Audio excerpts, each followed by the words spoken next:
किसान भाइयों, आज एक मुद्दे पर बहुत बड़ी बहस शुरू हुई है, कृषि सुधार अध्यादेश। सरकार की मंशा पे कोई शक नहीं है, सरकार ने अध्यादेश किसान के हित के लिए ही लाया है, पर हर चीज के पीछे कुछ न कुछ माइनस रहता है। सरकार की सोच अच्छी है, सरकार चाहती है किसानों को फायदा हो। आजादी से अभी तक सैकड़ों अध्यादेश किसान के हित के लिए ही आए हैं, पर आपने कभी सोचा कि अगर सरकार अच्छा चाहती फिर भी हित क्यों नहीं होता है? कहीं ना कहीं कम्युनिकेशन गैप है। जो किसान चाहता है वो सरकार नहीं समझ पा रही, और जो सरकार चाहती है वो किसान समझ नहीं पा रहा। जब किसान का हित ही करना है, आजादी से अभी तक किसान की एक ही मांग है। क्या मांग है? कि उसको उसकी फसल का अच्छा दाम मिले। सरकार ने जितने भी अध्यादेश बनाए, एक भी अध्यादेश में यह नहीं हुआ कि किसानों को उसकी फसल का अच्छा दाम मिले।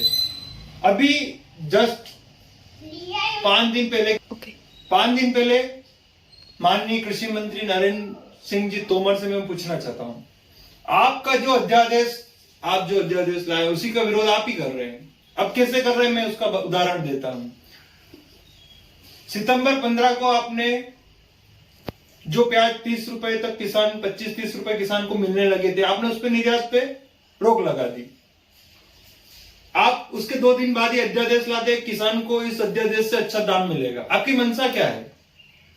जब आप चाहते हैं कि किसान को अच्छा दाम मिले तो आप निर्यात पे रोक क्यों लगाई?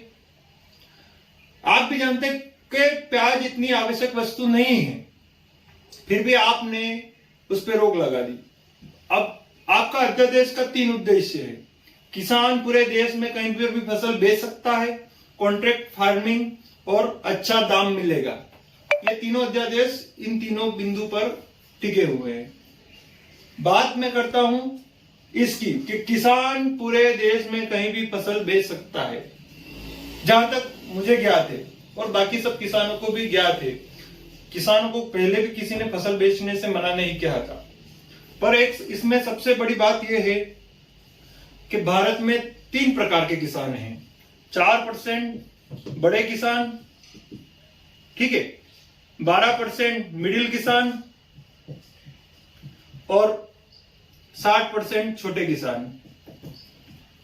अब इन तीनों में यह बात आ रही है कि आप फसल कहीं पर भी बेच सकते हैं।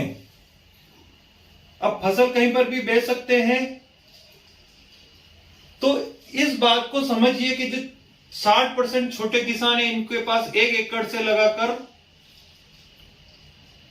5 एकड़ तक जमीन है, मतलब 1 बीघा से लगाकर 5 बीघा तक।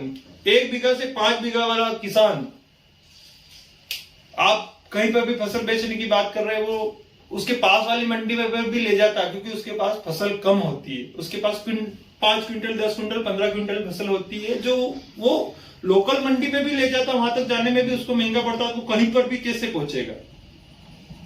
ठीक है, तो ये पॉसिबल नहीं है। और जो बड़े किसान है वो पहुंचाते, दिल्ली में माल पहुंचाए, जैसे मैं भी किसान हूं, मैंने भी दिल्ली भी प्याज पहुंचाया है, चंडीगढ़ भी पहुंचाता हूं, सब कुछ जगह पहुंचाता हूं। पर वहां पर क्या दिक्कत आती है?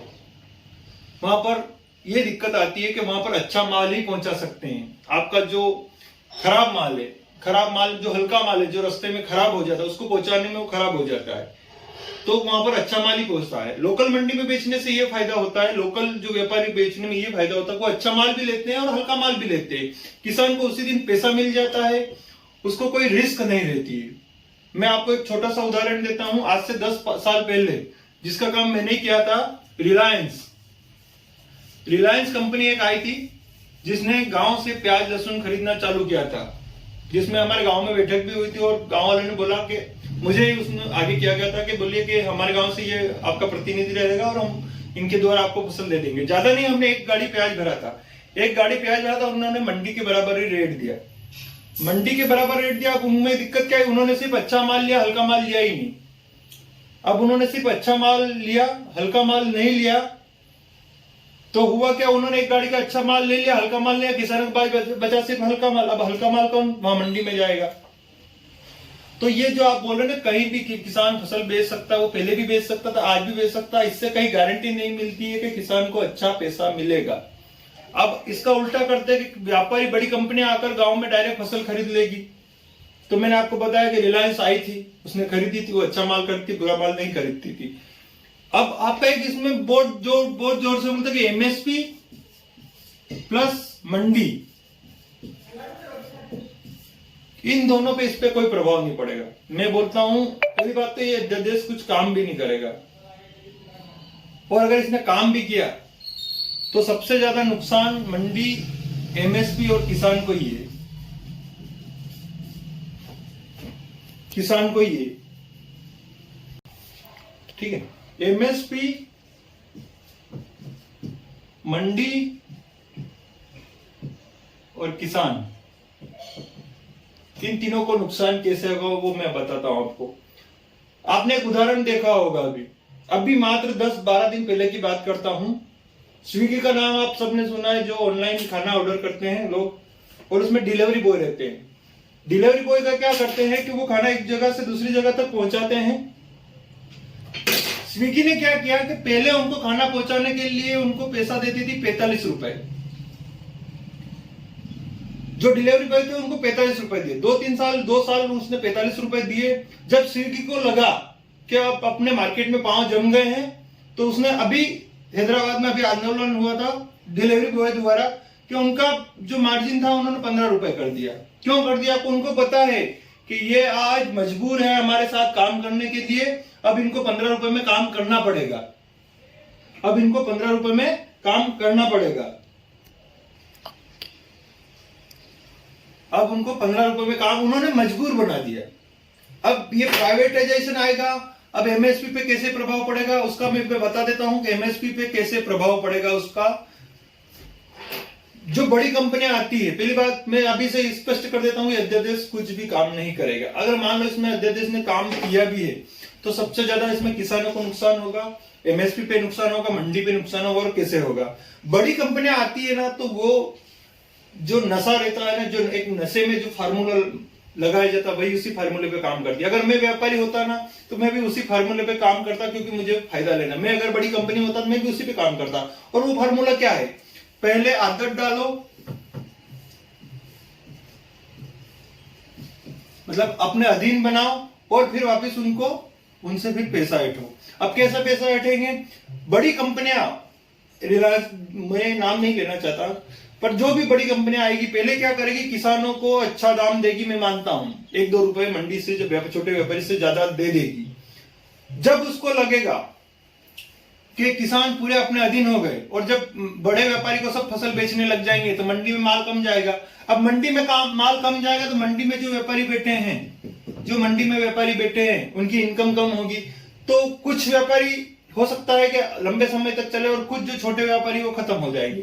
जब मंडी में व्यापारी खत्म हो जाएगा और इस कंपनी को ज्ञात हो गया कि मंडी में अब कोई इतना व्यापार नहीं रहा है और लोग नहीं जा पाएंगे, तो वो क्या करेगी? फिर रेट कम कर देगी, कम रेट में खरीदना चालू कर देगी। उनको पता है कि मंडी में तब कुछ बचा ही नहीं।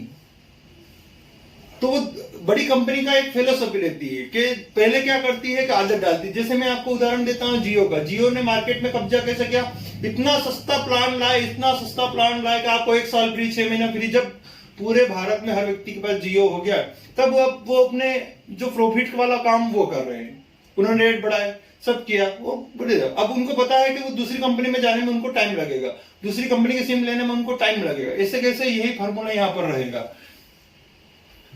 तीसरी बात, मैंने बता दिया आपको कि मंडी में कैसे नुकसान होगा, वो कैसे नुकसान होगा। अब फिर मर कौन रहा है?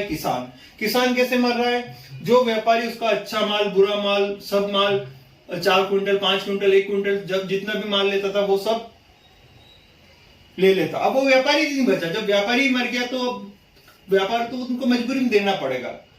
ये नुकसान है। आपको 1-2 साल बड़ी कंपनियां फायदा देगी, फिर फायदा नहीं देगी, ये लिख लीजिए आप। हमारे देश में एक सबसे बड़ी प्रचलन चला है। मैं किसान हूं और मैं कोई व्यापारी की तरफ नहीं बोल रहा हूं और